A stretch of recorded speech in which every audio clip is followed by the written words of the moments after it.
எல்லாருக்கும் வணக்கம். Morning one சேனலை மறக்காமல் எல்லோரும் சப்ஸ்கிரைப் பண்ணுங்கள். இன்றைக்கி நம்ம பார்க்க போகிறது 11 திரைப்படத்தோட ரிவ்யூ பார்க்க போகிறோம். அதாவது 11 திரைப்படம் எதை சார்ந்த கதை. அதாவது தமிழ் சினிமாவில் நிறைய கற்பனைக்கு எட்டாத தூரத்தில் பல கதைகள் இருக்குது. அதாவது புதுமையான இயக்குனர்கள், புதுமையான படைப்புகள் என்றைக்குமே தமிழ் சினிமாவில் வரவேற்புக்கப்படும். அந்த ஒரு மிகப்பெரிய வரவேற்பு இந்த 11 சினிமாவுக்கு இருக்குதுன்னு நம்ம சொல்லலாம். அதாவது 11 சினிமா எதை சார்ந்த கதை. அதாவது ஒரு திரைப்படம்னாலே அந்த 2.5 மணி நேரம் நம்ம போய் அந்த படம் பார்த்தோம்ப்பா, எனக்கு அந்த படம் டைம் போனதே தெரில, ஒரு விறுவிறுப்பாக இருந்தது அப்படின்னு சொல்கிற ரசிகர்கள் இன்றைய காலகட்டத்தில் கொஞ்சமாக தான் இருக்காங்க. ஏன்னா நிறைய நியூ இயக்குனர்கள், அதாவது புதுமையான இயக்குனர்கள், புதுமையான படைப்புகள், வித்தியாசமான கதைகளத்தோட நிறைய தமிழ் சினிமாவுக்கு நிறைய இயக்குனர்கள் வரணுன்னு தான் தமிழ் சினிமா என்றைக்குமே எதிர்பார்க்குது. அப்படி 11 சினிமாவில் என்ன கதை. அதாவது இந்த கதையை வந்து பார்த்திங்கன்னா மெயினாக சொல்லப்போனால் இன்றைக்கி நடக்கக்கூடிய நிறைய விஷயங்களை இந்த படம் சொல்லியிருக்குன்னு சொல்லலாம். சென்னையில் நடக்கிற, அதாவது ஃபைனான்ஸ் கம்பெனியை வச்சு நிறைய பேர் ஏமாத்துறது, ப்ளஸ் போதைப் பொருட்கள், இந்தமாரி விஷயங்களை வச்சு வியாபாரம் பண்ணுறது, இந்தமாரி விஷயங்கள் யார் பண்ணுறா அப்படின்னு ஒரு புலனாய்வு கதை தான் இது. அதாவது ஒரு போலீஸ் அதிகாரின்னா எப்படி இருக்கணும், ஒரு கம்பீரமான ஒரு தோற்றம், அந்த ஒரு விஷயத்தை எடுத்தால் அந்த புலனாய்வு பண்ணும்போது அந்த கண்டென்ட்டை கரெக்டாக அதாவது கண்டென்ட்டுன்னோட ஒரு சொல்கிறதோட ஒரு கேஸை எடுத்தால் அந்த புலனாய்வு திறன் அக்யூரேட்டாக அவங்க எப்படி கண்டுபிடிக்கிறாங்க அப்படிங்கிறத கதையில் விறுவிறுப்பாக காமிச்சிருக்காங்க. அதாவது சென்னையில் நடக்கக்கூடிய ஃபைனான்ஸ் க்ரைமும் ப்ளஸ் போதைப் பொருட்களும் நடக்கிற நிறைய விஷயங்களை அதை யார் கண்டுபிடிக்கிறா அப்படின்னு பார்த்திங்கன்னா நம்ம சந்திரன், அதாவது நம்ம கதாநாயகனாக இருக்கும் சந்திரன் அவர்கள் இது எல்லாத்தையும் கண்டுபிடிக்கிறாரு. இவர் நரேன், ஆடுகளம் நரேனா, நம்ம நரேன் அவர்கள் டிஜிபி ஆஃபீஸராக நடிச்சிருக்காங்க. இவர் கொடுக்குற கேஸ் எல்லாமே நரேன் எப்படி கண்டுபிடிக்கிறாரு, நரேன் சந்திரன் எப்படி கண்டுபிடிக்கிறாரு அப்படிங்கிறது தான் கதை. இவர் ஃபஸ்ட்டுலேயே இந்த ஃபைனான்ஸ் கேங்ஸ்டர் பீப்புளையும் ப்ளஸ் போதைப் பொருள் கடத்துகிற பீப்புளும் இவங்களெல்லாம் கேங்ஸ்டரை கரெக்டாக அரெஸ்ட் பண்ணிடுறாரு. அரெஸ்ட் பண்ண பிறகு இவருக்கு ஒரு மிகப்பெரிய ஒரு டாஸ்க் ஒன்று கொடுக்குறாங்க. என்னன்னே தெரில, நிறைய கொலைகள் நடக்குது சென்னையில். அதுவும் திடீர்னு புணங்களை எரித்து எந்த விதமான எவிடன்ஸும் இல்லாமல் ஒரு சைடு ஒரு மாதிரியான கொலைகள் நடக்குது. இதுதான் புலனாய்வு கதைனாலே ஒரு த்ரில்லர் மூவியாக இருக்கணும். அந்த ஸ்க்ரீனில் அதை அப்படியே காமிக்கிறாங்க. இந்தமாரி விஷயங்கள் நடக்கும்போது ஒரு போலீஸ் அதிகாரி அவர் இந்த டாக்குமெண்ட்லாம் எடுத்துக்கிட்டு திடீர்னு ஒரு கால் வருது. அந்த காலை ரிசீவ் பண்ணிட்டு அவர் வண்டியில் போகும்போது திடீர்னு அவர் ஆக்ஷனில் அவர் கோமாவுக்கு போயிடுறாரு. அதுக்கப்புறம் நம்ம நரேனுக்கு அது இந்த கேஸ் இவருக்கு வருது. இந்த கேஸ் வரும்போது கதையில் என்னப்பா இருக்குது, இந்த கேஸ் இவர் எப்படி புலனாய்வு பண்ணார், இவர் எப்படி எல்லாரையும் கண்டுபிடிச்சாரு, யார் தண்டிக்கப்பட்டா, யார் இந்த கொலைகளெல்லாம் பண்ணுறது, திடீர்னு எவிடன்ஸே இல்லாமல் எதுக்கு இந்த கொலைகள் நடக்குது அப்படிங்கிறது எல்லாமே நமக்கு கதை புரியுது. இந்த 11 மூவி பார்த்திங்கன்னா இயக்குனர் லோகேஷ் பார்த்திங்கன்னா இதுக்கு முன்னாடி நம்ம சுந்தர்சி அவர்களோட அசிஸ்டன்ட் டைரக்டராக இருந்திருக்காரு. அசிஸ்டன்ட் டைரக்டராக இருந்து ஒரு விறுவிறுப்பான ஒரு புலனாய்வு கதையை, அதாவது ஒரு த்ரில்லர் மூவியை நமக்கு கொடுத்துருக்காரு. ஒரு போலீஸ் அதிகாரி எப்படி இருக்கணும், ஒரு அதிகாரி எப்படியெல்லாம் அதை ஒரு தீர்ற ஒரு சிந்தனையோட ஒரு புலனாய்வு பண்ணுற திறன் எந்த அளவுக்கு இருக்கணும் அப்படிங்கிறத ஸ்க்ரீனில் நல்லாவே காமிச்சிருக்காரு. அதை நரேனும் நல்ல ஒரு நரேன் சந்திரனும் அதை அப்சர்வ் பண்ணி அவரோட பாடி ஃபிட்டாக இருக்கட்டும், அவர் பார்க்கும்போது ஒரு கடக்கு முறக்கான ஒரு பார்வையாக இருக்கட்டும், அந்த ஒரு விஷயம் இந்த படத்தில் ரொம்பவே அட்ராக்டாக இருக்குது. அதாவது சினிமாவுக்கு போகிறோம்ப்பா, ஒரு கதை என்ன சொல்லுது அப்படின்னு நம்ம நினைக்கிறோம். இந்த படத்தோட 11 படத்தோட ப்ளஸ் என்ன மைனஸ் என்ன அதை பற்றி நம்ம பார்ப்போம். அதாவது 2 டியூன்ஸ் பிறக்கிறாங்க. அவங்க அனாதைகளாக ரோட்டில் இருக்காங்க. பெஞ்சமின் ஃப்ரான்சிஸ் பால். பெஞ்சமினும் ஃப்ரான்சிஸ் பாலும் 2 பேரும் டியூன்ஸ். இவங்க ரோட்டோரத்தில் ஒரு இடத்துல இருக்காங்க. அவங்க இருக்கும்போது அவங்களுக்கு அதாவது ரொம்ப ஏழைகள், அனாதைகளாக வாழும்போது அந்த 2 குழந்தைகளுக்கும் தத்தெடுத்து இல்லை ஒருத்தவங்க வாழ்க்கை கொடுக்குறாங்க. ஒரு ஸ்கூல் மேனேஜ்மெண்ட், 2 பேர் ஹஸ்பண்ட் ஒய்ஃப் ஸ்கூல் நடத்துகிறாங்க. டியூன்ஸ்னு சொல்லிட்டு ஒரு ஸ்கூல் நடத்துகிறாங்க. அப்போ வந்து டியூன்ஸு மட்டும்தான் அட்மிஷன் போடுறாங்க. அந்தமாரி அட்மிஷன் போடும்போது இந்த 2 குழந்தைங்களையும் அவங்க வந்து 2 பசங்க வந்து எப்போதும் அவங்களுக்கு ஒரு 5 வயசு 10 வயசு இருக்கும். எப்படி அனாதையாக ஒரு டென்ட் கொட்டாயில் இருக்காங்க, இவங்களுக்கு ஒரு ஆதரவு கொடுக்கணும்னு சொல்லிட்டு ஆதரவு கொடுக்குறாங்க. அப்படி ஆதரவு கொடுக்கும்போது அவங்களுக்கு அந்த டியூன்ஸ் ஸ்கூலில் இவங்க ஒரு ஃப்ரீ அட்மிஷன் போட்டு எஜுகேஷன் நல்லா ஒரு ஃப்ரீ எஜுகேஷன் கொடுக்குறாங்க. அதாவது இந்த விஷயங்கள் எல்லாமே கிராஃபிக்ஸில் பயன்படுத்தியிருக்காங்க. ப்ளஸ் அபிராமி மேடம் சூப்பராகவே நடிச்சிருக்காங்க.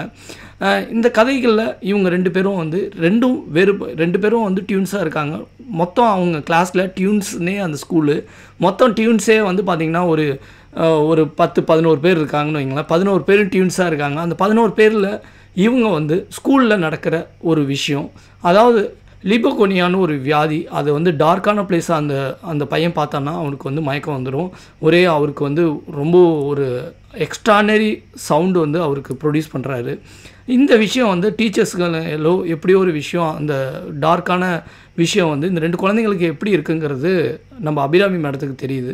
அவங்களுக்கு தெரிஞ்சோடனே இதை வந்து இதுக்கான ட்ரீட்மெண்ட் எப்படி இருக்கணும் அப்படிங்கிற மாரி நிறைய விஷயங்கள் அவங்க யோசிச்சிருக்கணும். ஆனால் இந்த கதாபாத்திரத்துக்கு இதுதான் தேவை அப்படிங்கிறத அவங்க இயக்குனர் கரெக்டாகவே சொல்லியிருக்காருன்னு சொல்லலாம்.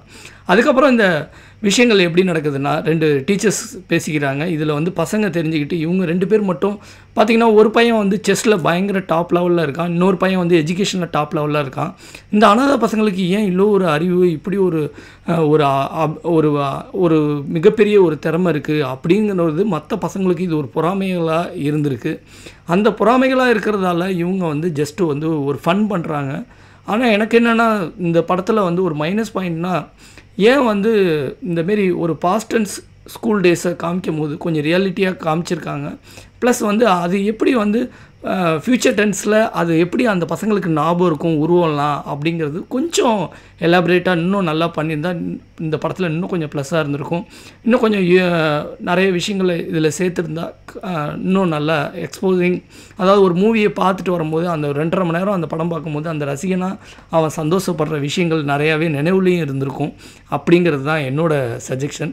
இதேமாரி கதை போயிட்டுருக்கு. இவங்க வந்து அந்த டார்க் பிளேஸில் பண்ணுறாங்க. அதனால் அந்த பையன் இறந்துடுறான். ஒரு டியூன்ஸ் இறந்ததால் ஒரு பையனுக்கு எந்த அளவுக்கு மனதளவில் பாதிச்சிருக்கும், அந்த மனதளவு பாதிப்பு தான் இந்த கொலைகளுக்கு எல்லாத்துக்கும் காரணங்கிறது அந்த முடிச்சு வந்து கிளைமேக்ஸ் சீனுக்கு அப்புறம் தான் நமக்கு தெரியுது யார் இந்த கொலைகளை பண்ணுறா. அப்போ வந்து ஒரு கிரிமினல் இந்த கொலையை பண்ணுறதுக்கு முன்னாடி அவன் வந்து போலீஸ் சைட்லேயும் எப்படி யோசிச்சிருப்பார், அவர் போலீஸாக இருந்து ஒரு கிரிமினலாக எப்படி அதாவது ஒரு உயிர் போயிட்டுன்னு சாதாரணமாக நினைக்கக்கூடாது. அந்த டியூன்ஸு எல்லா பசங்களும் சேர்ந்து தானே அதை ஃபன் பண்ணி கொன்னாங்க. அதனால் எல்லாருக்கும் அவங்களோட பிரதர் கொன்னா அந்த வலி வந்து எல்லாருக்கும் இருக்கணுங்கிறது தான் இந்த 11 படத்தோட ஒட்டுமொத்த கதையே. இந்த கதையை நான் வந்து சுவாரஸ்யமாக சொன்னேன்னா நீங்கள் படம் பார்க்கும்போது உங்களுக்கு சுவாரஸ்யம் போயிடும். இன்னும் நிறைய த்ரில்லரோட இந்த படத்தில் இருக்குது. நல்ல ஒரு மெசேஜும் சொல்லியிருக்காங்க. அதாவது எந்த உயிருமே தான் உயிர் மாரி நினைக்கணுங்கிறது தான் இந்த படத்தோட மெயின். யாரையுமே விளையாட்டுத்தனமாக ஒரு பொருட்டாக மதிக்காமல் பணம் இல்லாதவன மனிதனை இந்த உலகம் வந்து தன்னோட சுயநலத்துக்காக பயன்படுத்திக்குங்கிறத இந்த படத்தில் வந்து நிறைய கருத்தான மெசேஜும் இந்த படத்தில் சார்ந்து இருக்குது. அதாவது படத்தோட கதாநாயகன் கதையை நல்லா உள்வாங்கி நடித்ததால் இந்த கதைக்கு உயிர் கொடுத்துருக்காருன்னு சொல்லலாம். அதாவது ஒளிப்பதிவாளரும் இந்த படத்தை வந்து பயங்கரமாக நமக்கு ஸ்க்ரீனில் பயங்கரமான ஒரு எங்கேயோ இந்த கதை நடக்கிற மாரியே நமக்கு ஒரு ஃபீல் வர மாரி ஒளிப்பதிவு வந்து மிக ஒரு அற்புதமான ஒரு ஒளிப்பதிவு. இதேமாரி மியூசிக்ஸ் எல்லாமே வந்து அதாவது ஒட்டுமொத்த டீமும் வந்து பர்ஃபெக்டாக இந்த படத்துக்காக உழைச்சிருக்காங்கன்னு சொல்ல முடியும். 11 படம் ஒரு தமிழ் சினிமாவுக்கு வித்தியாசமான ஒரு வரவு. இந்த வரவு வந்து நிச்சயமாக லோகேஷ், அதாவது சுந்தர் சீட்டா அசிஸ்டன்ட் டைரக்டராக இருந்த ஒரு புலனாய்வு படத்தை விறுவிறுப்பான ஒரு கதையை கொடுத்து வெற்றியை நோக்கி அவரோட பாதைகள் இருக்குது. கண்டிப்பாக அடுத்த படங்கள்லேயும் இது தொடர்ச்சியாக இருக்கட்டும், இன்னும் நிறைய விஷயங்களை சேர்க்கட்டும். படம் வந்து அடுத்தடுத்த புது இயக்குனர்கள் நிறைய பேர் வராங்க. இவங்களுக்கெல்லாம் வந்து தொடர்ச்சியான கதை கற்பனைகள் நிறைய வந்து வரணும்.